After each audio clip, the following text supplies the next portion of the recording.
오늘 함께 나눌 말씀의 제목은 당당함으로 서라입니다. 예레미야는 회개하지 않는 민족에게 하나님의 심판을 선포한 선지자입니다. 거짓 선지자들은 인기를 얻었지만 예레미야는 끊임없이 회개를 부르짖으며 다녔는데 그는 고통을 당하게 됩니다. 눈물로 회개할 것을 선포하는 예레미야 선지자였지만 예레미야의 그 마음 가운데는 무거운 마음이 있었습니다.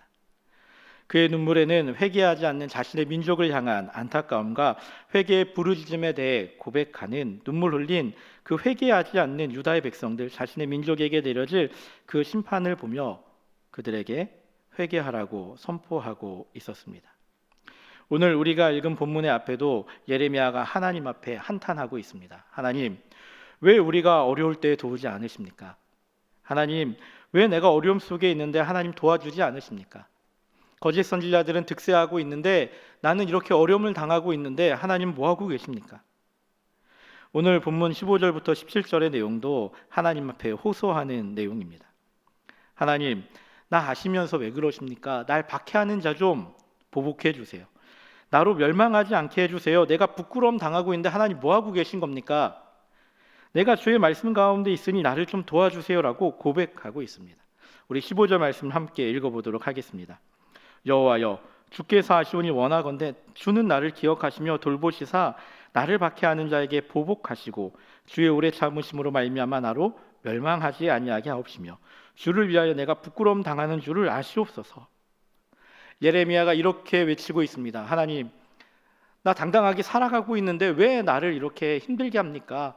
나 좀 도와주세요라고 이야기하면서 어찌 보면 따지고 있는 모습입니다. 오늘 이 예레미야의 외침이 나의 모습은 아닌지 돌아보게 됩니다. 하나님, 지금 코로나로 인해 어렵습니다. 하나님, 지금 세상은 기독교를 보면서 욕하고 있습니다. 하나님, 지금 나는 크리스천으로 살아가는 것이 얼마나 어려운지 고난의 길을 가고 있습니다. 교회 갔다 왔다고 하면은 직장에서 나를 향해서 비난의 화살을 날립니다. 내 주변의 사람들이 교회 다닌다고 이야기하면 먼저 색안경을 끼고 욕부터 합니다. 비방합니다.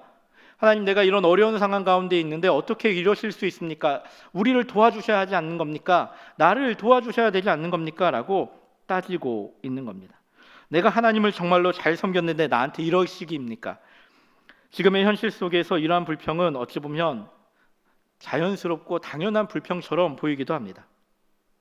그런데 예레미야를 통해서 하나님은 네가 지금 이렇게 불평하고 있지만 다시금 당당하게 설 수 있는 이유가 있다. 우리가 오늘 읽은 이 본문 속에서 하나님은 너희가 비록 그렇게 있을지라도 하나님 앞에서 또 이 세상 앞에서 당당하게 설 수 있는 이유가 있다라고 말씀하십니다. 그 이유가 무엇입니까? 우리가 세상에서 당당할 수 있고 하나님 앞에 설 수 있는 이유는 하나님 앞에 돌아갈 수 있기 때문입니다. 오늘 우리가 읽은 말씀 19절에서 이렇게 고백하고 있습니다. 여호와께서 이와 같이 말씀하시되 내가 만일 돌아오면 내가 너를 다시 이끌어 내 앞에 세울 것이다. 내가 만일 헛된 것을 버리고 귀한 것을 말하면 너는 나의 입이 될 것이다. 그들은 내게로 돌아오려니와 너는 그들에게로 돌아가지 말지니라. 지금 내가 고통 가운데 있지만 내가 나에게 돌아오면 너를 이끌어 세워줄 것이다 라고 말씀하십니다. 내가 지금 힘든 가운데 있지만 다시금 돌아오면은 내가 너를 보호해 줄 것이다 라고 말씀하십니다. 이 말씀은 예레미야에게만 주어지는 말씀이 아닙니다. 우리들에게도 마찬가지입니다. 우리들도 하나님에게 돌아갈 수 있습니다. 세상은 우리들이 실수하고 실패할 때마다 돌아갈 곳이 없다라고 이야기합니다. 우리들이 실패할 때마다 극단으로 몰아갑니다. 끝으로 몰아가면서 세상은 우리들을 향해서 비난합니다. 그리고 그것을 우리들도 이런 식으로 다시금 이야기합니다. 내가 하나님 앞에 너무 많은 죄를 지어서 하나님 앞에 돌아갈 수 없습니다. 지금 하나님 앞에 돌아가는 것은 나에게 있어서 너무 파렴치한 일은 아닙니까? 하나님 앞에 돌아가는 것이 너무나 어렵습니다. 정말 돌아가도 괜찮은 것입니까? 우리는 과연 하나님 앞에 돌아갈 수 있는가? 이 질문에 대해서 다양한 일들이 꼬리에 꼬리를 물고 찾아옵니다. 하지만 이 다양한 질문들 가운데서 하나님이 우리들에게 바라시는 것은 오직 한 가지, 돌아오라는 것입니다. 하나님 앞에 우리가 끊임없이 나 돌아가도 됩니까? 라고 물으면 그래 돌아와라 라고 말씀하십니다. 하나님, 내가 이렇게 어려운 상황 가운데 있는데 내가 돌아갈 수 있겠습니까? 돌아오라고 말씀하십니다. 어떻게 해야 돌아갈 수 있습니까? 우리는 예수님이 말씀하신 돌아온 탕자의 비유를 기억해 봅니다. 아버지를 떠난 그 탕자가 어떻게 했습니까? 자신의 모든 것들을 다 소진하고 모든 것들을 탕진하고 난 다음에 다시금 집으로 돌아오기 전에 그는 큰 결단을 하게 됩니다. 그래, 내가 비록 종으로 살 수도 있지만 다시금 집으로 돌아가겠다. 집에 돌아가서 내가 종으로 살겠다라고 말하면서 다시금 돌아가겠다라고 말합니다. 돌아갈 집이 있는 것만으로도 모든 것을 잃어버린 탕자는 안도감을 가지고 비록 두렵고 떨리는 마음이지만 그곳으로 돌아가고자 합니다. 우리들도 마찬가지입니다. 하나님 앞에 돌아오는 것은 결단이 필요합니다. 내가 하나님 앞에 돌아가겠다라는 것은 내가 가지고 있는 것들을 포기하는 것이 필요합니다. 하나님 앞에 돌아가는 것은 내가 행악한 죄악의 길에서 돌이켜서 다시금 나아가는 것입니다. 비록 내가 지금 실수를 통해서 죄를 지어서 하나님 앞에 돌아갈 수 없을 것이다 라고 이야기하고 생각하기도 합니다. 하지만 그러한 실수 속에서 하나님은 우리들에게 말씀하십니다. 하나님이 기뻐하시는 일을 향해서 너희들이 다시금 돌아올 수 있다. 하나님 앞에 돌아갈 수 있을 때에 너희들이 돌아와야 한다라고 말입니다. 그리고 하나님 앞에 돌아왔을 때 우리들은 그러한 일들을 다시금 돌이키지 않기 위해서, 다시 한번 반복하지 않기 위해서 노력하게 됩니다. 하나님이 명하신 것을 지키고 마음을 다하고 뜻을 다하여 하나님 앞에 돌아갑시다. 하나님은 지금도 우리를 돌아오기를 기다리십니다. 그리고 우리가 돌아갔을 때 우리는 그곳에서 당당함으로 나아갈 수 있습니다. 너무 어렵게 생각하지 마십시오.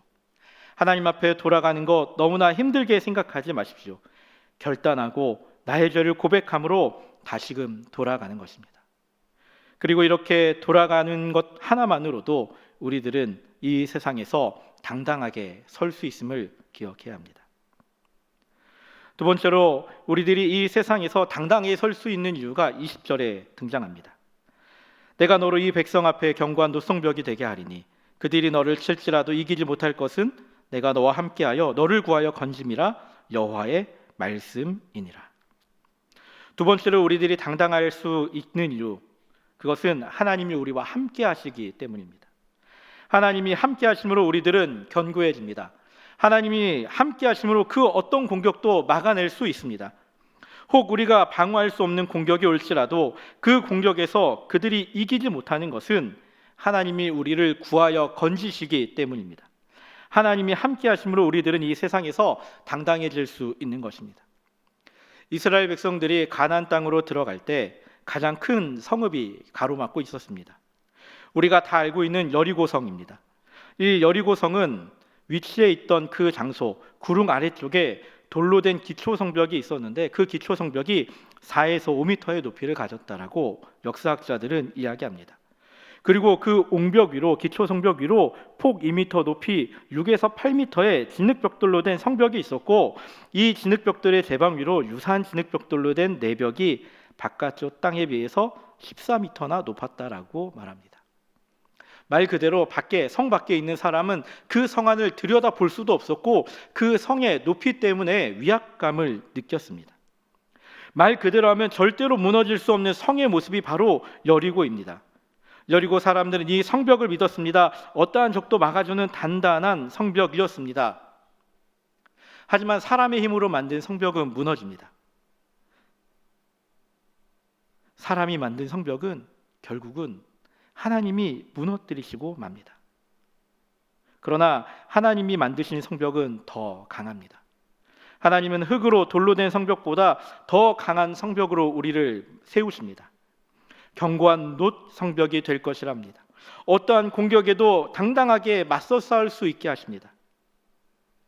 그렇게 우리들은 당당하게 설 수 있습니다. 하나님이 나와 함께 하시기에 우리들은 당당함으로 설 수 있습니다. 이 세상에 있는 수없이 많은 사람들이 우리들을 향해 비방하고 우리들을 향해 손가락질 할지라도 우리가 당당하게 설 수 있는 이유는 하나님이 함께 하시기 때문입니다. 그리고 나로 인해서, 하나님이 함께하는 우리로 인해서 다른 이들도 당당하게 설 수 있습니다. 성벽은 그저 나만을 지키기 위해서 세워지는 것이 아닙니다. 함께하는 공동체를 위해서 세워지는 것입니다. 나를 통해서 다른 이들도 안전하게 되어집니다.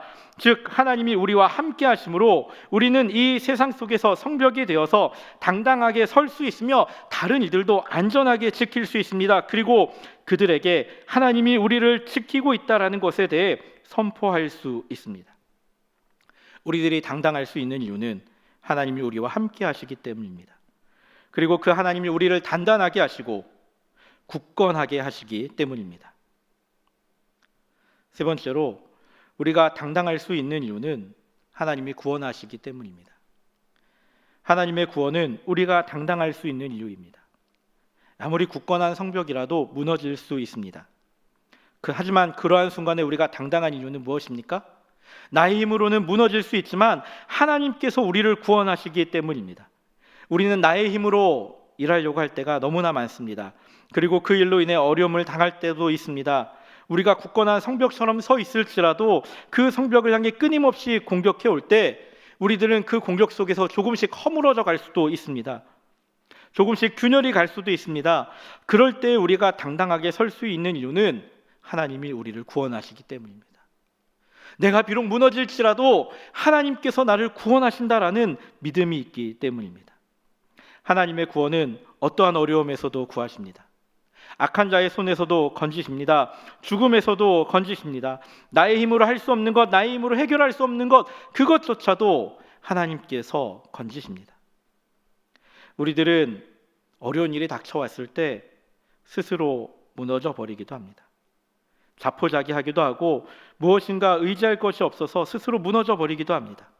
한없이 연약해져 갈 때, 마지막 순간에 갔을 때 내가 이길 수 없을 것 같은 적이 힘들게 할 때 하나님은 우리를 지키시고 우리를 구원하십니다. 하나님의 구원은 단순히 악한 자의 손에서 건지시는 것으로 끝나지 않습니다. 하나님의 구원은 멸망에서, 사망에서 생명으로 나오게 하는 구원입니다.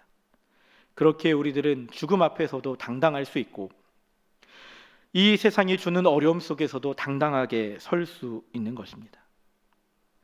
우리들의 삶 속에서 우리들은 여러 가지 어려움을 겪게 됩니다.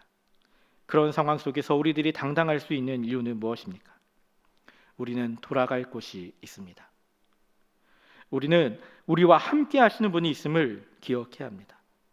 그리고 우리를 구원하시는 분이 있습니다. 하나님에게 돌아갈 때 하나님이 함께 하심을 통해 나와 더불어 많은 이들을 지키고 내가 쓰러지려고 할 때 하나님이 나를 구원하신다라는 확신이 있어야 합니다. 그리고 우리가 당당할 수 있는 이유는 그것은 하나님이 우리와 함께 하시기 때문입니다. 사랑하는 성도 여러분, 코로나로 인해 어렵고 지쳐있는 우리들의 삶 속에서 우리들은 당당하게 서야 합니다. 우리들은 하나님에게 돌아갈 수 있습니다. 하나님이 우리와 함께 하십니다. 하나님이 우리를 구원하십니다. 이 말씀을 기억하며 매일의 삶 속에서 당당하게 설 수 있는 믿음의 성도들이 되기를 예수님의 이름으로 축복합니다. 아멘.